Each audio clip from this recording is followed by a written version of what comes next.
Welcome to our deep dive into learning English. Oh, we've got a whole bunch of sources here, Yeah. all about like the journey, and honestly, some of the stats I've seen are amazing. It's not just about adding something to your resume or whatever. This is about like some serious potential, I think. It really is, and it's fascinating how these sources emphasize like the global impact. One study found that like bilingual employees can earn up to 20% more. Wow, 20%. Yeah. That changes things a bit. I mean, more than just like, getting ahead in your job. It's about connecting with a wider world too, right? Oh, absolutely. Imagine having access to so much more knowledge, connecting with people from all different cultures, experiencing literature and film and music in their original forms. It's like opening up a whole new universe. But let's get practical for a sec. These sources break down learning English into some key skills: building vocabulary, grammar, pronunciation, and practicing writing and speaking. Was there anything in those core areas that really stood out? You know what struck me was that they weren't treated as separate things. They're all connected. You need grammar to build sentences, but vocabulary is what brings those sentences to life.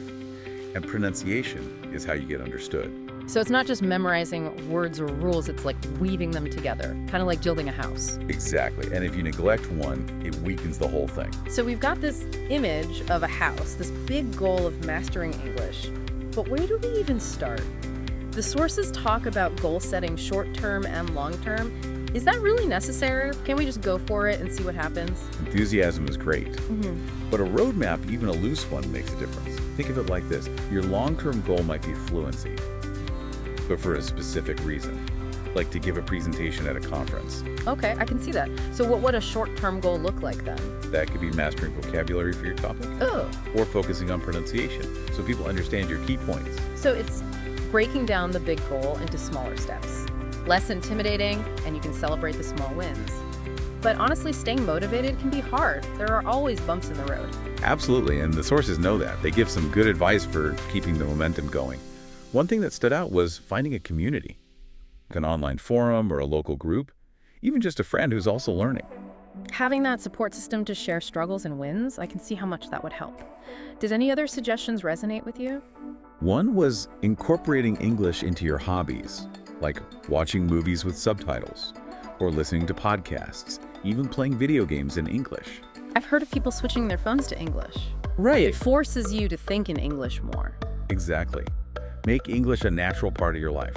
Okay, so we've got the building blocks in place, a clear vision and a support system.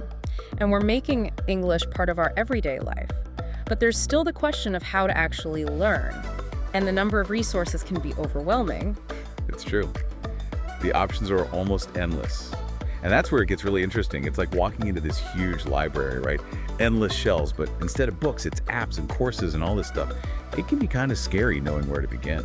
It's like having this toolbox overflowing with tools, but not knowing which one to use. So how do we navigate all this? How do we choose the right resources to, build our house?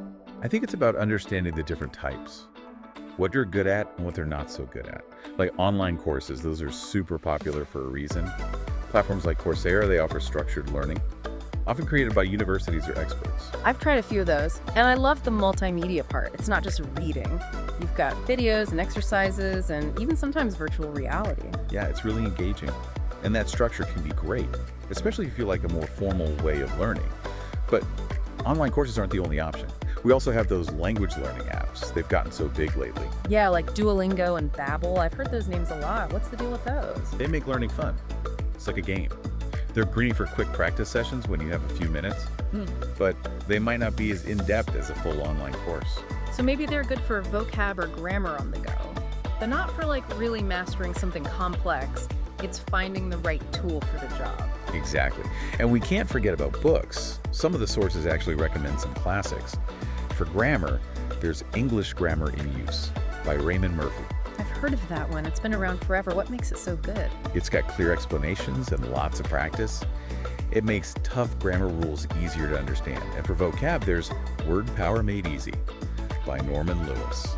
So I'm noticing a theme here. Clear explanations and practice. Seems like those are important no matter what. Absolutely. But we can't forget about immersion. surrounding yourself with the language. That's where podcasts and movies and music are great. Podcasts are awesome. It's like listening in on real conversations. You get to hear native speakers and pick up on how they talk.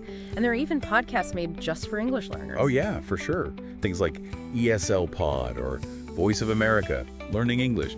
They explain grammar and vocab and culture stuff, and they use dialogues about everyday things. It's like having a teacher right there with you. But don't forget about movies and TV shows. They're fantastic for hearing different accents and slang. And don't underestimate music. I love that about music. It gets into your head without you even realizing. I learned so much just from listening to my favorite bands. It's powerful. Oh. But let's zoom out for a second. We've talked about all these resources, but there's something else we haven't really touched on. Learning styles. Oh yeah, everyone learns differently. What works for one person might not work for another, so how does that fit in? That's where knowing yourself comes in. Figuring out your strengths and weaknesses, and then choosing resources that match your style. For example, if you're a visual learner, you might want stuff with lots of pictures and videos. Right, and someone who learns by listening, they might prefer podcasts or audiobooks, and someone more hands-on might like games or real-world experiences. Exactly. And the best part is you don't have to stick to just one. You can try different things and see what works. So it's about creating a learning plan that's just for you, that keeps you engaged and interested. But this might be a lot for someone just starting out. Where do they even start with figuring out their learning style? That's a great question. It brings us to another important part of this whole thing. So we've looked at all these resources, right? From courses to apps to books to podcasts and movies. But it's easy to get overwhelmed. How do we find our way? It goes back to you, your goals, and why you're learning English. The sources talk about matching your resources to what you want. So like knowing where you're going before you start the trip. If you don't, you might end up anywhere. Right. So let's say you want to travel the world and talk to people. Then practicing conversations would be super important. Makes sense. You'd need to be fluent and confident. Maybe join a language exchange or find a partner online. Or even take an improv class to get comfortable speaking off the cuff. Those are great ideas. But if you want to pass an English exam for school or work, then you might focus on grammar and vocab.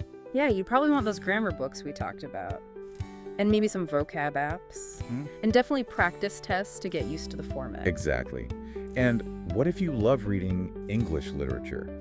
Imagine reading Shakespeare or Austen in the original language. That would be amazing. You could start with easier books and then work your way up as you get better. And joining a book club could be really cool. It's all about matching your learning to what you want to do. And remember, your goals might change. And that's okay. Be flexible and adjust your approach. So the big takeaway is that there's no one right way. It's a personal journey. What matters is finding what works for you, what keeps you excited and helps you reach your goals. Online courses, apps, books, podcasts, movies, it's all there. Embrace the tough parts, celebrate the wins, and have fun. One last thought. What part of learning English is most interesting to you now? Is it a grammar rule, a new word, a cool accent? Focus on that and let it guide you. We've given you the tools. Now go build your own path.